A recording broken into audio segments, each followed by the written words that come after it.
ಒಮ್ಮೆ ಒಬ್ಬ ದೊಡ್ಡ ಕಂಪನಿಯ ಮಾಲೀಕರಿದ್ದ. ಅವನ ಕಂಪನಿಯಲ್ಲಿ ಅನೇಕ ಕೆಲಸಗಾರರೂ ಕೆಲಸ ಮಾಡುತ್ತಿದ್ರು.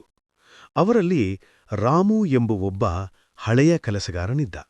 ಸರಳ, ಶಾಂತ, ಪ್ರಾಮಾಣಿಕ ವ್ಯಕ್ತಿ. ಒಂದು ದಿನ ಮಾಲೀಕ ರಾಮುವನ್ನು ಕರೆದುಕೊಂಡು ಹೇಳಿದ, ರಾಮು, ನಿನ್ನ ಕೆಲಸ ಚೆನ್ನಾಗಿದೆ. ಆದರೆ ನಾನು ನಿನ್ನ ನಿಷ್ಠೆಯನ್ನು ಪರೀಕ್ಷಿಸಲು ಬಯಸ್ತೇನೆ. ಈ ಹಳೆಯ ಕಟ್ಟಡವನ್ನು ನೀನೇ ಹೊಸದಾಗಿ ನಿರ್ಮಿಸು. ವೆಚ್ಚ, ವಿನ್ಯಾಸ ಎಲ್ಲವನ್ನೂ ನೀನೇ ನಿರ್ಧರಿಸಬಹುದು. ರಾಮು ಆ ಕೆಲಸವನ್ನು ಪ್ರಾರಂಭಿಸಿದ.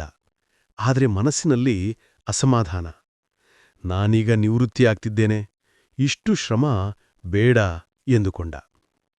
ಹೀಗಾಗಿ ಅವನು ಅಗ್ಗದ ಸಾಮಗ್ರಿ, ಅಲಕ್ಷ್ಯ ಕೆಲಸ ಮಾಡಿ ಕಟ್ಟಡ ಮುಗಿಸಿದ. ಹೊರಗೆ ಚೆನ್ನಾಗಿತ್ತು, ಆದರೆ ಒಳಗೆ ಗುಣಮಟ್ಟ ಕಡಿಮೆ.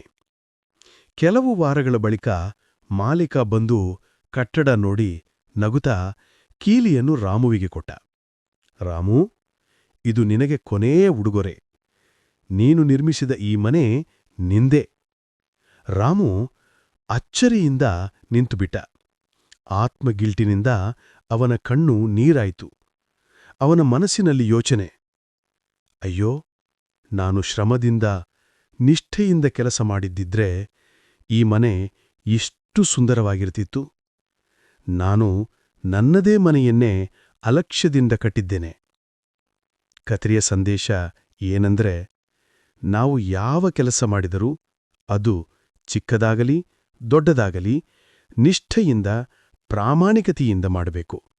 ಯಾಕೆಂದ್ರೆ ನಾವು ಕಟ್ಟುವ ಕೆಲಸ, ಜೀವನ, ನೈತಿಕತೆ ಇವೆಲ್ಲವೂ ನಮ್ಮದೇ ಮನೆಗಳಂತೆ.